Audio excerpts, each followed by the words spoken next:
Hey, I'm here with Scott Fauble from the University of Portland, cross-country runner, All-American. How's the summer going so far, Scott? It's going awesome. Thanks, Amanda. Yeah, just hanging out in Portland and running a lot and going to class, and it's cool. What's your typical kind of day of workouts, class, all that look like for you? Yeah, so my day is usually, wake up in the morning, get some breakfast, drink some coffee, stretch, do that kind of thing. Go to class during the day, and then we've got a group of about 7 or 8 guys right now who meet in the evenings after everyone's kind of done with their stuff and go on a run. And then if it's a workout day, we run to a park or run to the track and get the workout done. Otherwise, we just go to the forest and run some miles and come back and really just hang out as a team a lot after practice. How many miles would you say you're running during the week?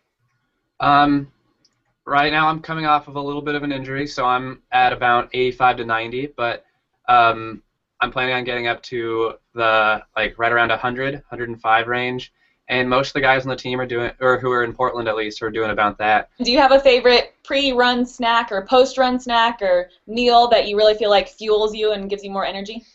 Um, yeah, I mean, there's a couple things. I'm a big fan of peanut butter and honey sandwiches for my lunch if I'm going on a run pretty soon, because it's pretty easy to digest and stuff. And then I'm a big coffee drinker, so before a run, I like to have some coffee. And after the run, I don't want our coach to hear this because he's vegan, but I'm a big fan of a hamburger or some large piece of meat, and maybe with as much dairy products as we can, just for our coach, or for Coach Connor. What do you think is your favorite thing that you've encountered at the University of Portland? Let's see. It's a good question. I think there's definitely a lot of great things here. One of them would definitely be my relationship with some of my professors. Have a great relationship with quite a few of my professors. I've done research with some of them, and just the small school atmosphere is great because it is conducive to really creating connections with people who are at the top of their field. PhDs, they have connections to the real world, and at some point, I will have to get a real job, and I won't be allowed to be in college and be a runner and not really take on much responsibility outside of that. So when that day comes, it's going to be awesome to really rely on those relationships to figure out the rest of my life. You mentioned you played other sports growing up. What other Mhm. sports did you play? I played a lot of sports. I played soccer, basketball, baseball, tennis, rugby. Um, I can play golf, although not well. So yeah, those are sort of it. And then I kind of realized I was pretty small and not particularly built or explosive. So those other sports sort of fell by the wayside um, when that became an important factor in them. And running was always something that I was into, and found out I was pretty good at it, and sort of went with it through high school. I've heard from a reliable inside source that you love dogs. Is that true? And do you have one at home? I do. I do love dogs very much. They're pretty cool.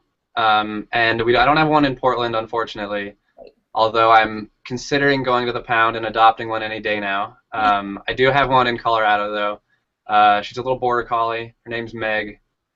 She's about 8 years old now, and every time I go home, I spend most of my time with her, so I think my parents are a little jealous of my relationship with the dog. When you're not running or doing homework, what do you like to do in your free time? Um, my free time, over the summer, I've been fishing a lot. Went out to the Wilson River a few times, and I've gone down to the Willamette a few times, and it's real nice to go out there alone and sometimes with other people, but I've done it mostly alone this summer, and just sort of clear your mind and have a nice peaceful day on the river. So that's one of my favorite activities at the moment. Do you have any good fish tales? Did you catch anything particularly Um, exciting? Not particularly exciting, mostly just kind of gross. Well, the Willamette's not exactly the cleanest river, so I usually just go down there for the act of fishing, not necessarily to catch anything. And I accidentally pulled out a 20-pound carp. It's Wow. pretty gross because it's probably that big, and was a good-sized fish, and I didn't really know I had it on the line, and then I thought I just sort of snagged it, and I was reeling it in, and then all of a sudden I realized I had a giant fish on my line that had just sort of rolled over and allowed itself to be pulled in. And I was like, kind of looking at it like, I don't know, I don't really want you here, but all right. And so I just sort of unhooked it and sort of like let it go, but it's definitely the weirdest fish I've ever caught. Well, Scott, thank you so much for joining us today, and I hope you have a great rest of your summer. Thank you. You too.